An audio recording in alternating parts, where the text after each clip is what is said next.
Hello, xin chào anh chị em đã trở lại với kênh của Hưng Phát Mô tô Cần Thơ nha anh chị em. Đây là kênh chuyên bán các dòng xe SHI. Đấy, và trước mắt anh chị em đây là những chiếc xe Honda SHI 150i Vetro màu xanh ngọc lục bảo và SHI 350i màu trắng ngọc trai. Đấy, những chiếc xe này rất là hot nha anh chị em. Và trong tháng 8 này thì bên em đang có chương trình combo mưa quà tặng cực kỳ hấp dẫn cho anh chị mình luôn nha. Và combo mưa quà tặng này có lên đến là 9 món luôn nha anh chị em. Đấy, rất là hấp dẫn cho anh chị em mình nè. Và trước mắt anh chị em đây là chiếc SH150i model 2025 ha. Xe này sản xuất 2025 và nhập về từ Italy, Honda Italy chính hãng nha mọi người. Và xe là có giấy tờ đầy đủ rồi, anh chị em về đăng ký ra tên toàn quốc rất là vô tư bình thường. Và màu xanh ngọc lục bảo này là một cái màu rất là hot trend nha anh chị em.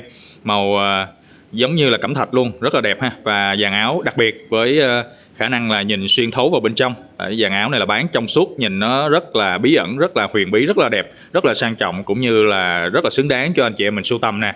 Và trong tháng 8 này thì anh chị em mua các dòng xe 150i 2025 hay là 2026 thì anh chị em cũng sẽ nhận được combo mưa quà tặng. Đó là bên em sẽ tặng cho anh chị em mình cặp mâm nhôm đúc CNC. Đấy, mâm nhôm đúc CNC làm rất là đẹp, rất là chắc chắn nha anh chị em, dành cho các dòng xe SHI nè. Đấy, anh chị em gắn lên thì nó sẽ tăng cái độ nhận diện và tăng cái độ hiếm của chiếc xe của mình nha. Ra đường là sẽ không có đụng hàng. Đó, mâm nhôm CNC thì anh chị em nhìn thấy nó rất là sang, rất là sáng ha. Đó, và trước đây thì em có tặng cái mâm màu đen 5 cây. Đó, nhưng mà nhiều anh chị em không thích màu đen. Anh chị em thích cái màu sáng sáng như thế này, giống như là màu chrome á, thì em quyết định là tặng cho anh chị em mình cặp mâm 6 cây. Đó, rất là đẹp nha mọi người. Mâm đúc CNC thì nó sẽ cao cấp hơn so với những cái loại mâm thường như thế này ha. Đó. Và bên cạnh đó thì em vẫn có bao đăng ký ra tên cho anh chị em mình này nha. Đấy, đây là quà tặng thứ hai.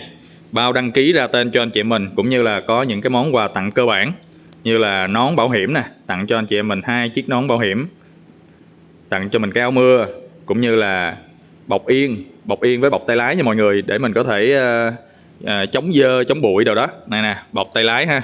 Đó, rất là đẹp và nổi bật luôn. Nếu mà những dòng xe SHI là thường anh chị em sẽ sưu tầm và để trong nhà, thì đây em tặng sẵn cho mọi người luôn. Và sắp tới là còn có thêm một cái tấm thảm để lót xe nữa nha anh chị em. Thảm lót ở dưới sàn xe để mình dựng cái xe lên. Thảm chưa có về kịp cho nên em chưa có quay, để hôm sau thì em sẽ quay cho mọi người xem nha. Đó, có tặng thảm lót sàn. Lót sàn xe là lót sàn ở trên cái xe nè, rồi thảm lót xe nữa nha, thảm lót sàn, thảm lót xe. Đó, rồi bọc yên. Đấy, anh chị em thấy màu nó rất là đẹp ha. Có logo Honda bên trên nè, màu rất là đẹp nổi bật luôn. Đó, để bảo vệ cái yên của mình. Thí dụ như có mèo đồ này kia đó thì nó cũng đỡ cào rách cái yên. Đấy. Còn chiếc SH350i này thì giá chỉ có loanh quanh đầu 2 thôi nha mọi người, 200 mấy chục triệu nha anh chị em. Đó, dưới 300 một tí là em SH350 là giá đang rất là tốt nha. Mình thì không có tặng mâm mấy cái dòng mà SH350, chỉ có tặng mâm cho 125 với lại 150 thôi anh chị em. Đấy, thì anh chị em nào quan tâm tới SH350 mà giá tốt thì cứ liên hệ với em ha, chỉ đầu 2 thôi, 2XX. Còn với chiếc SH Vetro này cũng là 2 luôn, nhưng mà 2 nhỏ nha anh chị em. Đấy, và bên em là tặng cho anh chị em mình combo quà tặng này lên đến là hơn 10 triệu đồng. Đấy, nếu mà anh chị em không lấy những cái phần quà thì mình cũng có thể trừ tiền ra. Đó. Và bên cạnh đó thì em vẫn có bao ship xe tận nơi trên toàn quốc luôn nha anh chị em. Đấy, anh chị em cứ việc ở nhà thôi thì bên em vẫn ship xe đến tận nơi tận nhà cho mình luôn. Kể cả anh chị em ở miền Trung, miền Bắc thì bên em cũng đều ship xe được hết nha. Đấy, bên em là Hưng Phát Mô tô Cần Thơ, giao các tỉnh miền Tây, miền Đông, miền Trung, miền Bắc. Ở đâu anh chị em ở đâu thì bên em cũng đều giao hết, và giá thành rất là tốt, rất là hữu nghị cho anh chị em mình luôn. Đấy, và chiếc này cho anh chị em tham khảo cái giá sơ bộ của em nó ha, là em này chỉ có 220 triệu thôi. Đấy, 220 triệu là được các combo quà tặng như là cặp mâm nè, cặp mâm CNC nè, rồi bao đăng ký biển số nè, bao vận chuyển nè, nón nè, áo mưa nè, rồi bọc yên, bọc tay lái, thảm lót sàn, thảm lót xe. Đấy, anh em thấy nhiều chưa? Quá là nhiều luôn ha. Và kể cả các dòng 2026 thì bên em cũng đều có tặng giống như vậy nha anh chị em. Đó là phiên bản SH Vetro 2025. Còn đây là mẫu màu xám Titan. Đây là mẫu 2026 nè anh chị em. Đây, thiết kế của 2026 ha. Và 2026 thì em có Vetro màu xanh blue, xanh đại dương. Thì mẫu đó là 2026. Chút xíu nữa em sẽ quay cho mọi người nha. Và phiên bản này là phiên bản màu xám Titan SH150i, động cơ lớn nha mọi người, động cơ máy lớn 157cc gần 160 lận. Tên gọi thì vẫn là SH150, đó là đặc trưng của những chiếc xe NXi. Đó, và xe này thì cũng có tặng mâm nha anh chị em. Đấy, xe này cũng vẫn được tặng mâm CNC, mâm nhôm đúc cao cấp nha mọi người, cũng như là bao đăng ký biển số, bao vận chuyển cho anh chị em mình luôn. Đây, màu xám Titan rất là manly nha anh chị em. Đấy, màu xám này cũng khá là đẹp, nổi bật. Và đây là mẫu 2025, đây là mẫu màu xanh ánh tím nha mọi người. Đấy, màu xanh mờ ánh tím cũng rất là đẹp ở đây. Đó, và chiếc xe 2025 hay là 2026 thì cũng đều được tặng mâm. Đấy, đều được tặng mâm nhôm đúc CNC rất là đẹp như thế này. Đó, để cho anh chị em mình lên dàn chân nhìn cho nó bắt mắt, nổi bật ha.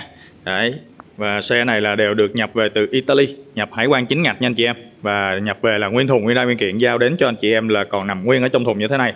Đó, được áp dụng combo lên đến 9 món quà tặng vô cùng là đặc biệt. Kế bên em màu xanh ánh tím thì nó là màu đỏ Corsa. Đây là màu đỏ mờ Corsa nè anh chị em. Đây là phiên bản thể thao ha. Thì nó sẽ kết hợp giữa màu đỏ và màu đen mờ ở chính giữa mặt nạ nè. Đấy, thì nhìn vô là anh chị em thấy được cái phong cách của nó là phiên bản thể thao rồi. Đó, và vẫn được tặng kèm cặp mâm CNC nhôm đúc như thế này. Đó, lên chích anh chị em nhìn thấy khi mà chưa lên mâm đã thấy đẹp rồi ha. Đó, nhìn cái màu sắc mâm là nhìn nó rất là ấn tượng. Lên xe nữa thì bá cháy luôn. Đó, anh chị em được tặng những cái phần quà như thế này rất là thiết thực nè. Thảm lót sàn, lót xe, rồi bọc bảo vệ yên, bảo vệ tay lái như thế này. Đó, để anh chị em mình có thể để trong nhà, trưng bày trong nhà thì cũng sẽ rất là hấp dẫn, rất là đẹp nha. Và hiện tại thì những bé SH bản thường, bản thể thao, không phải là bản Vetro thì giá thành cũng đang rất là tốt nha anh chị em. Chỉ loanh quanh có 210 củ thôi. Đấy, 210 củ là anh chị em đã được bao hết tất tần tật luôn. Bao đăng ký, tặng mâm, bao vận chuyển và các phần quà khác luôn nha anh chị em. Đấy, đầy đủ các phần quà cho anh chị mình luôn. Nếu anh chị em mình không lấy thì cũng có thể trừ tiền ra. Và đây là hai phiên bản cuối cùng dành cho những dòng xe SHi đây anh chị em. Đây là phiên bản SH125i, phiên bản Vetro và phiên bản kỷ niệm 40 năm nha anh chị em.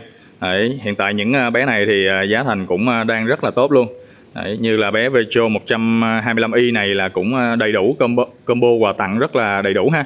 Và giá thành cũng đang rất là tốt nha anh chị em. Chỉ có 190 mấy củ thôi là bao đăng ký lăn bánh cho anh chị em mình, cũng như là có các phần quà combo hấp dẫn luôn. Đấy, xe rất là đẹp ha mọi người. Đây là Vetro xanh blue, xanh đại dương ha. Đấy, màu xanh đại dương là dàn áo cũng bán trong suốt giống như là phiên bản SH150i Vetro xanh lục bảo đó anh chị em. Đó, xanh lục bảo thì nó là đời 25 thôi. Còn ở đời 26 thì nó sẽ là cái màu xanh blue đại dương như thế này. Đó, cũng là nhựa bán trong suốt ha. Và chiếc cuối cùng, đây là phiên bản kỷ niệm 40 năm. Đấy, đây là một chiếc xe thuộc phiên bản vô cùng là đặc biệt nha anh chị em. Kỷ niệm 40 năm, dàn áo phía sau cũng là dàn áo Vetro Blue xanh đại dương và có tem logo kỷ niệm 40 năm được in trên dàn áo. Đó, và phần da yên thì anh chị em thấy nó rất là độc đáo ha. Da yên là màu xanh coban, cũng như là tay dắt phía sau cũng được sơn cùng màu với dàn áo bên dưới. Đó, và cái trên yên thì cũng có logo theo kỷ niệm 40 năm nè. Đấy. Thì những chiếc xe SH ra đời đầu tiên vào những năm 1984 thì những chiếc xe đó nó có ra mắt là phiên bản 50cc, hồi xưa gọi là SH50. Còn bây giờ thì họ đã phát triển lên là 125, rồi 150, rồi SH300, rồi SH350 ha. Hiện tại thì SH300 thì họ đã bỏ mẫu rồi anh chị em. Thay thế là SH350i là mới nhất sau này. Đó, tuy nhiên là họ vẫn phát triển 3 dòng, đó là 125i, 150i và SH350i. Đấy, anh chị em nào quan tâm tới những chiếc xe SHi này và đang có chương trình khuyến mãi cực kỳ hấp dẫn thì anh chị em cứ liên hệ ngay với Hưng Phát Mô tô Cần Thơ nha, để bên em phục vụ anh chị em giao xe tận nơi tận nhà cho mình, kèm với combo mưa quà tặng lên đến là 10 triệu đồng. Đấy, rất là hấp dẫn luôn nha anh chị em. Và phía trước đầu xe thì nó sẽ sơn cái tông màu xanh da trời, cũng rất là độc đáo, bởi vì chiếc xe này nó gây sự ấn tượng mà anh chị em, cho nên nó không có làm Vetro một màu như là phiên bản đời sau này ha. Đó, sau này thì anh em nếu mà thích thì vẫn có thể chọn Vetro một màu nè, xanh blue, xanh đại dương. Còn anh em mà thích phiên bản kỷ niệm 40 năm thì anh chị em cứ liên hệ nha. Bé này thì 200 mấy chục triệu và có số thứ tự cũng khá là đẹp nha. Đấy, anh chị em có nhu cầu thì cứ liên hệ ngay với Hưng Phát Mô tô Cần Thơ. Em xin cảm ơn mọi người nha.